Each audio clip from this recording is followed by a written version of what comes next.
Hi friends, welcome to Saran Mega's Kitchen. வீடியோக்குள்ள போறதுக்கு முன்னாடி சரண் மேகாஸ் சேனலை சப்ஸ்கிரைப் பண்ணாதவங்க சப்ஸ்கிரைப் பண்ணிக்கோங்க. மறக்காம அந்த பெல் பட்டனை பிரஸ் பண்ணிக்கோங்க. ஹாய் வீவர்ஸ், இன்னைக்கு நம்ம காளான் சூப் எப்படி செய்யலாம்னு பார்க்கலாங்க. அப்படியே சில்லுன்னு இருக்க கிளைமேட், சோன் மழை பெய்கிற டைமில் இந்த மாதிரி சூப் வச்சு சாப்பிட்டீங்க அப்படின்னா அந்த சூப் ரொம்ப டேஸ்ட்டாக இருக்கும். உங்களுக்கு அப்படியே சுட சுட சாப்பிட்டோம் அப்படின்னா இன்னும் சுவையாக உங்களுக்கு தெரியும். ஸோ இன்றைக்கி எப்படி சூப் செய்யலான்னு பார்க்கலாம் வாங்க. ஃபஸ்ட்டு நல்ல ஹெவி பாட்டம் இருக்கக்கூடிய கடாய் இல்லைனா குக்கர் எடுத்துக்கோங்க. அதில் நல்லெண்ணெய் விட்டுக்கோங்க. நான் ஒரு 2-3 டேபிள் ஸ்பூன் நல்லெண்ணெய் விட்டுருக்கேன். உங்களுக்கு எண்ணெய் கம்மியாக வேணும்னா கம்மியாக விட்டுக்கலாம். அதில் ஃபஸ்ட்டு நான் பூண்டு, அடுத்ததாக இஞ்சி, பூண்டு இஞ்சி எல்லாமே என்ன பண்ணியிருக்கேன் அப்படின்னா நம்ம கிரேட் பண்ணி போட்டிருக்கேங்க, துருவி போட்டிருக்கேன். இல்லை அப்படின்னா நீங்கள் பொடியாக கட் பண்ணிக்கோங்க. அப்படி இல்லை அப்படின்னா பேஸ்ட்டாகவும் சேர்த்துக்கலாம். நான் சொல்கிற அளவு பார்த்திங்கன்னா 200 கிராம் காளானுக்கு. இஞ்சி பூண்டு எல்லாம் பாருங்கள் நல்லா வதங்கிருச்சு. அடுத்ததாக நம்ம பொடியாக நறுக்கி வச்சுருக்க வெங்காயம். சூப் அப்படின்னாவே வெங்காயம் நல்லா இருக்குங்க. வெங்காயம் சேர்த்திங்க அப்படின்னா நல்லாயிருக்கும். அதுவும் சின்ன வெங்காயம் சேர்த்திங்க அப்படின்னா இன்னும் சுவை கூடுதலாக இருக்கும். அதோட மருத்துவ குணமும் நம்ம உடம்புக்கு ரொம்ப நல்லது. நான் சின்ன வெங்காயம் 1 கப் அளவு எடுத்துருக்கேங்க. அதையும் இதில் சேர்த்துக்கிறேன். இது எல்லாத்தையும் சேர்த்து நல்லா வெங்காயத்தையும் சேர்த்து நல்லா வதக்கிக்கோங்க.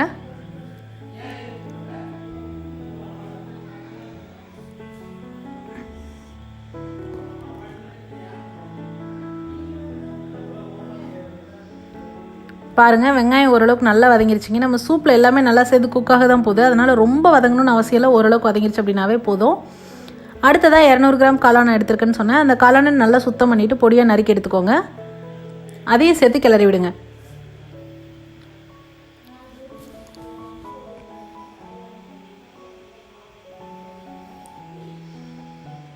நீங்கள் கிளறும் போதே அந்த ஃப்ளேவர் சூப்பராக இருக்குங்க. நல்லெண்ணெய், சின்ன வெங்காயம், இஞ்சி பூண்டு, அப்புறம் காளான் இதெல்லாம் சேர்த்து நல்ல ஃப்ளேவர் கொடுக்கும். பாருங்கள், நல்லா வெந்து வருது. அந்த தண்ணி காளான்லேருந்து விடுது பாருங்கள்.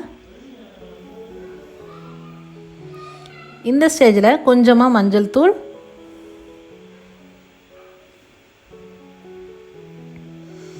அடுத்ததாக ஜீரகத்தூள். ஜீரகத்தூள் பார்த்திங்கன்னா நான் 1 டீஸ்பூன் போட்டிருக்கேங்க. அடுத்ததாக மிளகுத்தூள் பார்த்திங்கன்னா 1 டேபிள் ஸ்பூன் போட்டிருக்கேன். தேவையான அளவு உப்பு சேர்த்துக்கிறேன். நீங்கள் இது எல்லாமே உங்கள் ஃப்ளேவருக்கு ஏற்ற மாதிரி சேர்த்துக்கலாம். நம்ம முழுமையாக இதில் காரத்துக்கு பார்த்திங்கன்னா பெப்பர் தான் சேர்க்க போகிறோம். அதனால் நீங்கள் உங்களுக்கு ஏற்ற மாதிரி பெப்பர் பவுடர் போட்டுக்கலாம். ஜீரகத்தூள் பார்த்திங்கன்னா ஃப்ளேவருக்கு தாங்க, நல்ல டைஜஸ்ட் ஆகும். அதுவும் இல்லாமல் சூப் அப்படின்னா டைஜஷனுக்கு நல்லா ஹெல்ப் பண்ணும்.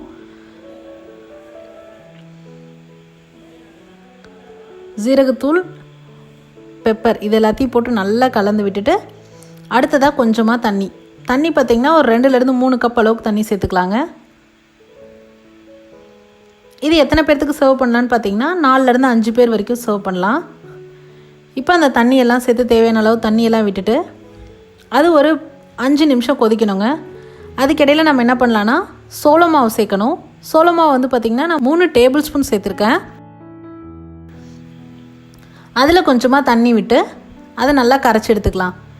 நமக்கு அந்த சூப் தண்ணி போல் இல்லாமல் நல்லா சூப் மாதிரி சாஃப்டாக அந்த கன்சிஸ்டன்சி வரதுக்காக நம்ம சோள மாவு சேர்க்குறோம். அதை அப்படியே போட்டோம் அப்படின்னா உங்களுக்கு கட்டி பிடிச்சிரும். அதனால் கொஞ்சமாக தண்ணி விட்டு நல்லா கரைச்சி எடுத்துகிட்டு சேர்த்தோம் அப்படின்னா கட்டி பிடிக்காமல் இருக்குங்க.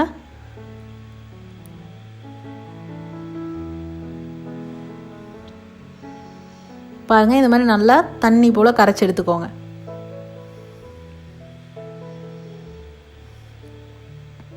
இப்போ நம்ம ஏற்கனவே செஞ்சு வச்சுட்ருக்க சூப் பாருங்கள் நல்லா கொதிச்சிட்ருக்கு.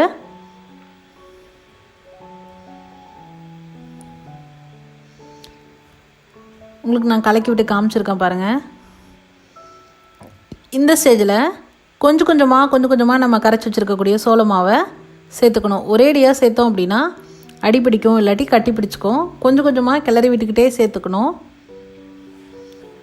இதுக்கப்புறமா இந்த சூப் பார்த்திங்கன்னா ஒரு 4-5 நிமிஷம் கொதிச்சா போதுங்க. சுவையான காளான் சூப் தயார். இப்போ பாருங்கள், இப்போவும் உங்களுக்கு கன்சிஸ்டன்சி எப்படி இருக்குன்னு நான் காமிச்சிருக்கேன். அதுக்கப்புறமா ஒரு 5 நிமிஷம் கொதிச்சதுக்கப்புறமா நான் உங்களுக்கு காமிக்கிறேன் பாருங்கள். சோள மாவு போட்ட உடனே உங்களுக்கு கொஞ்சம் கொஞ்சமாக அந்த சூப் திக்காகும். உங்களுக்கே டிஃப்ரென்ஸ் தெரியும் பார்க்கும் போதே.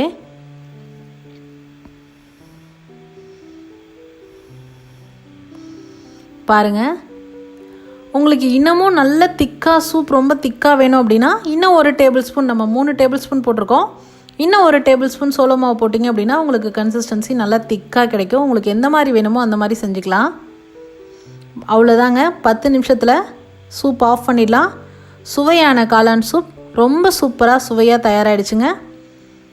இந்த வீடியோவில் நம்ம காளான் சூப் எப்படி ஈஸியாக செய்யலான்னு பார்த்தோம். இதில் எந்த மசாலாவும் சேர்க்கல, நம்ம ஜீரகத்தூள் சேர்த்துருக்கோம், மிளகுத்தூள் சேர்த்துருக்கோம். அப்படியே அந்த காளானோட ரா ஃப்ளேவர் அப்படியே அந்த சூப்பில் இருக்கும் உங்களுக்கு. ஸோ ட்ரை பண்ணி பார்த்துட்டு உங்களோட கமெண்ட் மறக்காமல் சொல்லுங்கள். சர்வ் பண்ணும்போது வேணும்னா உங்களுக்கு மிளகுத்தூள் இன்னும் கொஞ்சம் பத்தலை அப்படின்னா கொஞ்சம் சேர்த்து சர்வ் பண்ணிங்கன்னா இன்னும் சுவையாக இருக்கும். அதே மாதிரி முக்கியமான விஷயம், சூப் பொறுத்த வரைக்கும் நம்ம மிளகுத்தூள் தாங்க அதில் முக்கியமாக நம்ம சேர்க்கக்கூடிய இன்க்ரீடியன்ட். அந்த மிளகுத்தூளை நல்லா ஃப்ரெஷ்ஷாக நம்ம உடனே அரைச்சி போட்டோம் அப்படின்னா இன்னும் சுவையாக இருக்கும். அடுத்து பார்த்திங்கன்னா மேலே கார்ன்ஃப்ளெக்ஸ் இல்லை அப்படின்னா இந்த மாதிரி காரா பூந்தி, உங்களுக்கு எந்த மாதிரி என்னென்ன ஃப்ளேவர் பிடிக்குமோ அந்த மாதிரி சேர்த்துக்கலாம். சேர்த்துட்டு நீங்கள் சர்வ் பண்ணலாம். இல்லை அப்படின்னா ஆனியன் கூட நீங்கள் கட் பண்ணி போட்டு, ஆனியன், கொத்தமல்லி கீரை அது ரெண்டையும் கூட போட்டு சர்வ் பண்ணலாம். உங்களுக்கு எந்த மாதிரி டேஸ்ட் பிடிக்குமோ அந்த மாதிரி நீங்கள் மாற்றி சர்வ் பண்ணிக்கலாம். இது போன்ற ஹெல்தி ரெசிபீஸ்க்கு மறக்காமல் சரண் மெகாஸ் சேனலை சப்ஸ்கிரைப் பண்ணுங்கள். ட்ரை பண்ணி பார்த்துட்டு உங்களோட கமெண்ட் மறக்காமல் சொல்லுங்கள் ஃப்ரெண்ட்ஸ். அது மட்டும் இல்லை, இந்த வீடியோ சம்மந்தமாக உங்களுக்கு ஏதாவது டவுட்ஸ் இருந்தது அப்படின்னா கண்டிப்பாக கமெண்ட் செக்ஷனில் தெரியப்படுத்துங்க. தேங்க்ஸ் ஃபார் வாட்சிங் ஃப்ரெண்ட்ஸ். இந்த வீடியோ உங்களுக்கு பிடிச்சிருந்தா லைக் பண்ணுங்கள், ஷேர் பண்ணுங்கள், கமெண்ட் பண்ணுங்கள். தேங்க்ஸ் ஃபார் வாட்சிங் ஃப்ரெண்ட்ஸ்.